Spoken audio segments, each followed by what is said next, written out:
So I made a game in a week. And if you're wondering why I made a video game in a week, it's because I participated in the Bracky's Game Jam, the first one of 2021. If you don't know what a game jam is, it's basically a challenge where you have to create a game within a specified time period. In this case, it's a week around a given theme. And this jam's theme was better together. So you can interpret it any way you want. And this is the game that I created called Shattered Station, and I made it with the Godot game engine. So the whole idea of my game is you're a ship. This is my ship. I can shoot a laser, and I'm tasked with protecting this shattered station. It was once a mighty, great station, but now it lays in ruin. But some of the pieces of the station can be found around the area. And when you get it close enough to your station, it can connect to it to allow you to defend against the hordes of asteroids that threaten to destroy your mighty station. So this is the whole idea. It's a very, very simple concept that can lead to some pretty interesting gameplay, surprisingly. Well, all I gotta do is shoot the asteroids. My turrets can shoot for me. You can see they're kind of janky sometimes. Cool thing is also I can interact with the asteroids with my ship, so I can actually just like body block them. And so this fits the theme because like you're trying to bring all of these pieces like together, and they're actually better together since they can't really do anything apart. You'd probably die if you don't have enough turrets to defend your station. But yeah, it's a pretty fun game for the amount of time that I took to make it. It's not polished at all because there's like, first of all, there's like a little bit of music. There's no sound whatsoever. There are a few bugs, and a lot of the bugs are like game breaking.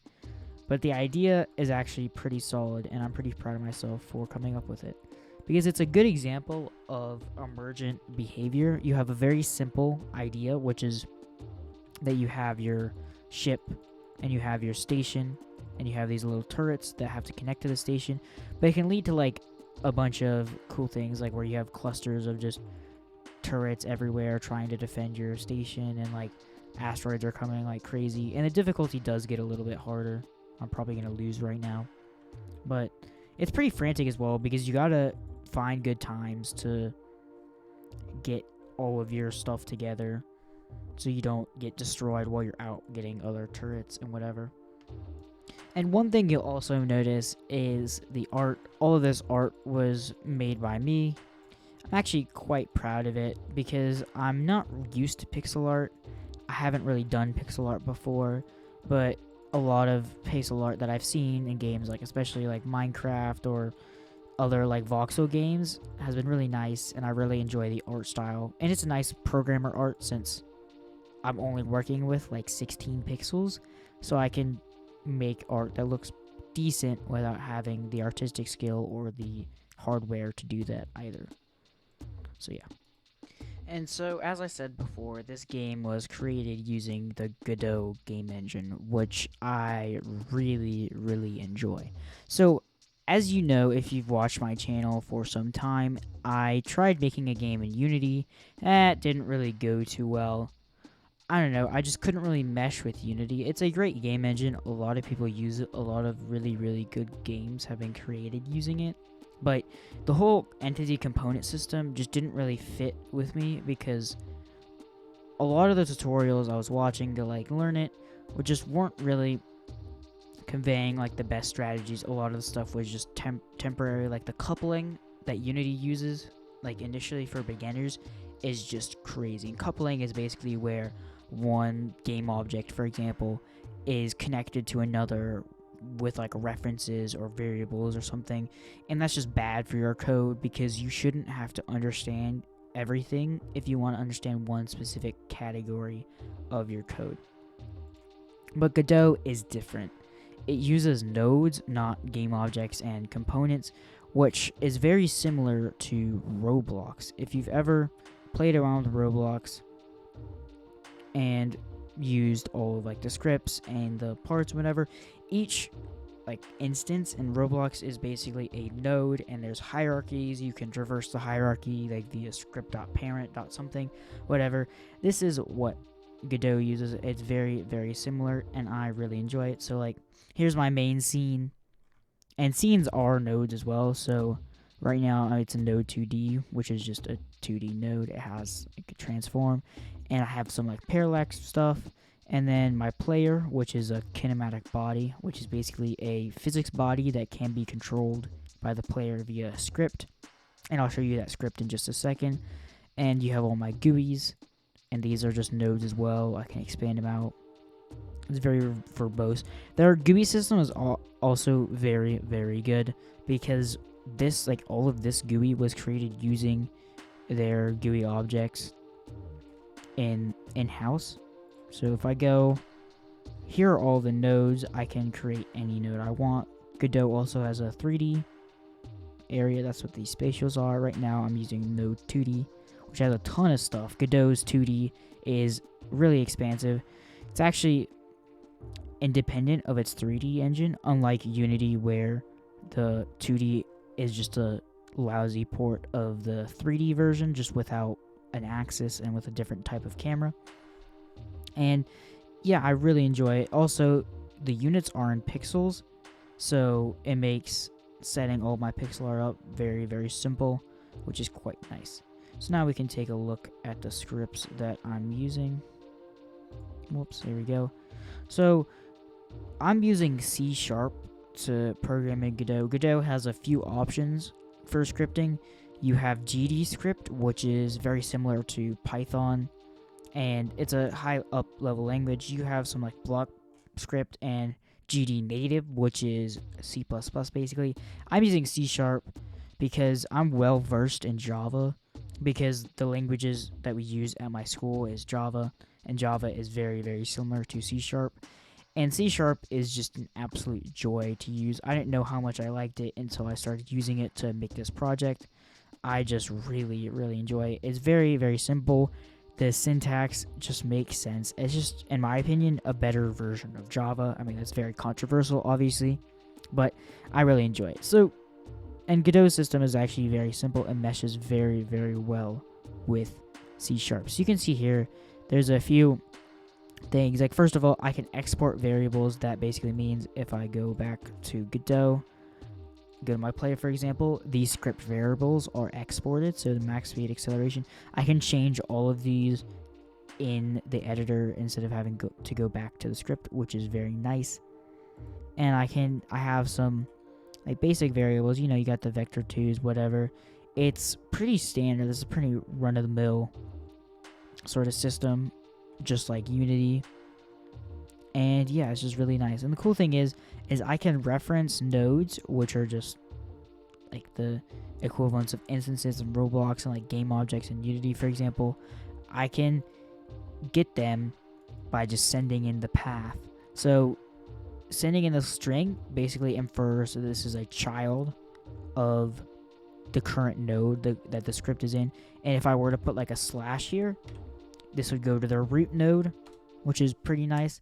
And it works basically like a file system in any operating system, where you just navigate to whatever node you want via like slashes.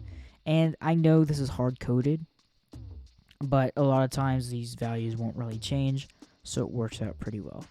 But overall, C# and Godot is really, really nice. I won't go into the nitty gritty of my code in this video, but I really enjoyed it. Very, very simple, very intuitive, very easy to use.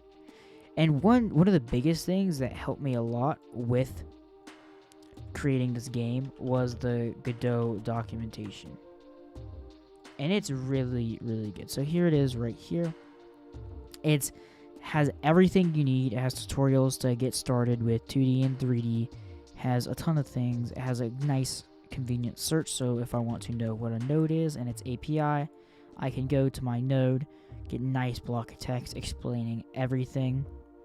You got properties, and you can just go to them. And a lot of the scripts and scripting examples actually have C# and GD scripts, so I can use both of them. Let me just find an example real quick. Let me just go to like 3D. Use like 3D transforms, whatever. If you go down here, you can see there's a C# version. You can switch back and forth, which is super, super nice. And honestly, this documentation is a lot better than Unreal or Unity. I've used both those engines. It's been a real struggle because the docs are just outdated or old or just not that good. But this documentation is very good. Definitely not better than Roblox's documentation. That is unparalleled. It's the best documentation I've ever seen and probably will ever see, to be honest. It's just amazing.